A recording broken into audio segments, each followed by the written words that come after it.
Hello friends, શું તમે ખમણ ઢોકળા ખાવાના શોખીન છો? તો આજની આ રેસિપી તમારા માટે જ છે. નહીં પલાળવાનું, નહીં પીસવાનું કે નહીં બાફવાની ઝંઝટ. માત્ર 5 જ મિનિટમાં એકદમ ટેસ્ટી બેસન ઢોકળા બનીને તૈયાર થશે. વળી ઈનો કે સોડાના ઉપયોગ વગર એકદમ સોફ્ટ અને ખાવામાં ખૂબ જ સ્વાદિષ્ટ બને છે. તો જ્યારે પણ ખમણ ઢોકળા બનાવવાનું કે ખાવાનું મન થાય, ઝટપટથી બનાવીને તૈયાર કરી શકો છો. તો ચાલો ઝડપથી બનાવવાની રીત જોઈ લઈએ. સૌથી પહેલાં લઈશું આપણે 1 કપ બેસન. હવે એક મિક્સિંગ બાઉલ લઈશું અને એના ઉપર આ રીતે ગળણીને સેટ કરીશું. એમાં ચણાના લોટને એડ કરીશું અને સારી રીતે ચાળી લેશું. આ રીતે આપણે લોટને ચાળીને તૈયાર કરી લેવાનો છે. હવે આપણે આના અંદર એક નાનું લીલું મરચું ઝીણું સમારેલું છે એને એડ કરીશું. આદુના એક નાના ટુકડાને મેં આ રીતે ખમણી લીધો છે, એને પણ એડ કરી દઈએ. સ્વાદ પ્રમાણે મીઠું એડ કરીશું અને એક નાની અડધી ચમચી જેટલી હળદર એડ કરીશું. હળદર એડ કરવાથી ખૂબ સરસ કલર આવે છે અને થોડી અમથી પિંચ ઓફ એટલે કે ચપટી જેટલી આપણે અહીંયા હિંગ એડ કરીશું. એનાથી ટેસ્ટ ખૂબ જ સરસ આવશે અને પાચન પણ ઝડપથી થઈ જાય છે. હવે જુઓ, જે કપનું માપ લઈ અને આપણે બેસન લીધેલો છે એ જ કપના માપ પ્રમાણે હું અહીંયા 1 કપ ભરી અને છાશને એડ કરું છું. છાશ બહુ ખાટી પણ નહીં અને સાવ મોળી પણ નહીં અને થોડી ઘાટી હોય એવી પસંદ કરેલી છે.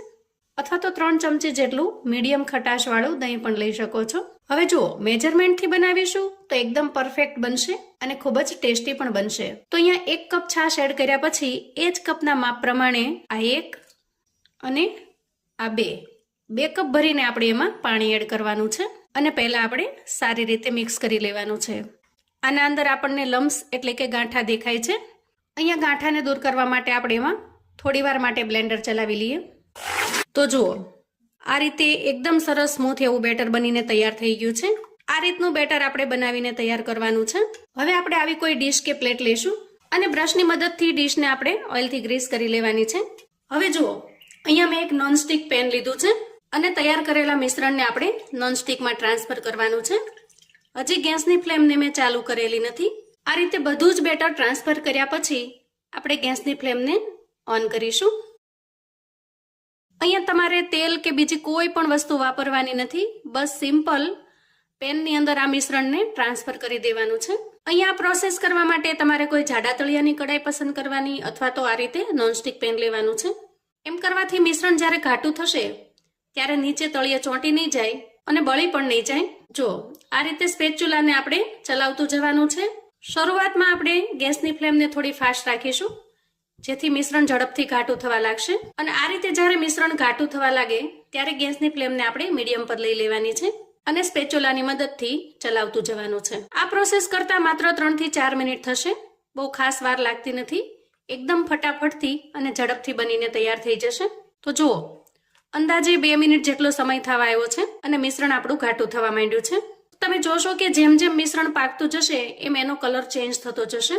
એકદમ લાઇટ યલો કલરમાંથી એ થોડો ડાર્ક બનતો જશે. તો જુઓ, ધીરે ધીરે મિશ્રણ ઘાટું બની ગયું છે અને એનો કલર પણ ચેન્જ થઈ ગયો છે. આ સ્ટેજે જ્યારે મિશ્રણ થોડું પાકવા લાગે ત્યારે આપણે એમાં 2 ચમચી જેટલું સિંગ તેલ એડ કરીશું. કેમ કે એમ કરવાથી એકદમ સરસ પોચું અને સ્પોન્જી પણ બનશે અને સિંગ તેલનો ટેસ્ટ પણ એમાં ખૂબ જ લાજવાબ લાગે છે અને એનો કલર પણ જુઓ એકદમ સરસ ચમકવાળો બની જશે. તો અહીંયા આપણું મિશ્રણ બનીને તૈયાર થઈ ગયું છે. અહીંયા તમે એનો લુક જોઈ શકો છો. હવે ઓઇલથી ગ્રીસ કરેલી પ્લેટમાં આપણે મિશ્રણને ટ્રાન્સફર કરી લેવાનું છે અને આ રીતે સ્પેચ્યુલાની મદદથી એને ફેલાવી લેવાનું છે. મિશ્રણને આપણે એકદમ સરસ રીતે ફેલાવી દીધું છે. હવે આપણે પ્લેટને 10 થી 15 મિનિટ માટે આ રીતે એમને સામાન્ય તાપમાન પર આવવા દઈએ અને જ્યારે ઠરી જશે ત્યારે એમાંથી સરસ પીસ બનાવીને તૈયાર કરી લઈશું. તો જુઓ, અંદાજે 10 થી 15 મિનિટની અંદર મિશ્રણ એકદમ સરસ સુકાઈ ગયું છે. જુઓ, આ રીતે હાથ ફેરવતા બિલકુલ ચીપકતું નથી. તો હવે આપણે આમાંથી પીસ કરી લઈશું. આજે હું એકદમ સરસ નાના નાના બાઇટ્સ બનાવી રહી છું. અહીંયા તમને જે શેપની અંદર ગમે એ શેપની અંદર તમે કટ કરી શકો છો. આ રેસીપી બનાવવાની રીત થોડી ખાંડવી જેવી છે અને એટલા માટે જ આપણે આને ખાંડવી બાઇટ્સ પણ કહીએ છીએ. તો ઘણા જુદા જુદા નામથી આ રેસીપીને ઓળખવામાં આવે છે. અમુક જગ્યાએ પાટોડી કહેવામાં આવે છે, અમુક જગ્યાએ ખાંડવી બાઇટ્સ કહેવામાં આવે છે, અમુક જગ્યાએ કચ્છી ઢોકળીઓ પણ કહેવામાં આવે છે.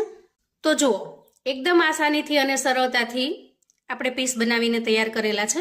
અહીંયા એક પીસ હું તમને નજીકથી બતાવું. જુઓ,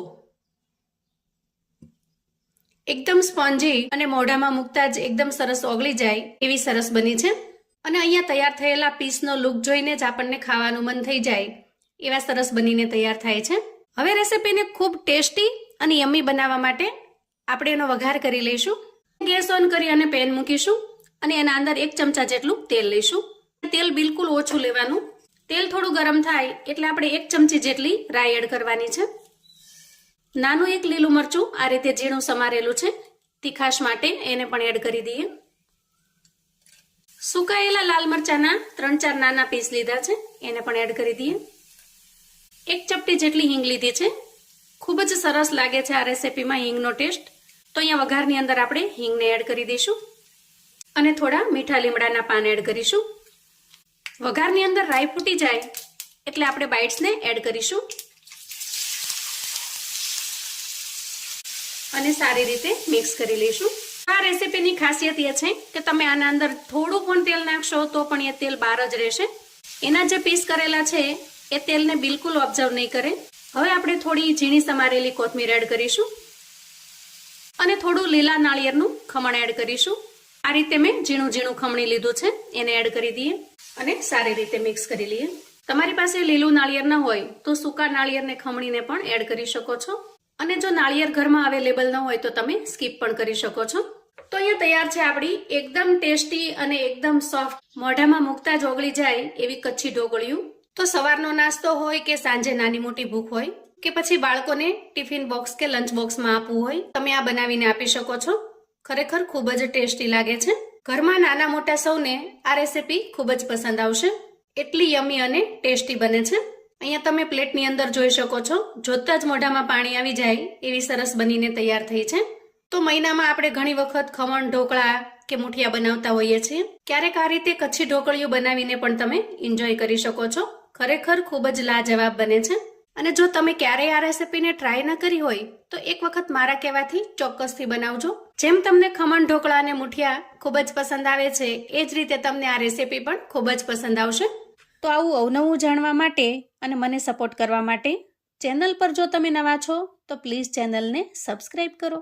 વિડીયો ગમે તો લાઈક અને શેર કરો. તમારા સગા સંબંધી મિત્રોને પણ આપણી આજની એકદમ ટેસ્ટી એવી ખમણ ઢોકળાની રેસીપી ચોક્કસથી મોકલી આપજો, જેથી એ લોકો પણ ઝડપથી ઇન્સ્ટન્ટ બનાવીને તૈયાર કરી શકે, એન્જોય કરી શકે અને એના પરિવારને પીરસી શકે. કોમેન્ટમાં મને ચોક્કસથી જણાવજો મિત્રો કે આજની આ ટેસ્ટી રેસીપી તમને કેવી લાગી છે. ફરી મળીશું એક નવી રેસીપી સાથે. ત્યાં સુધી આવજો મિત્રો.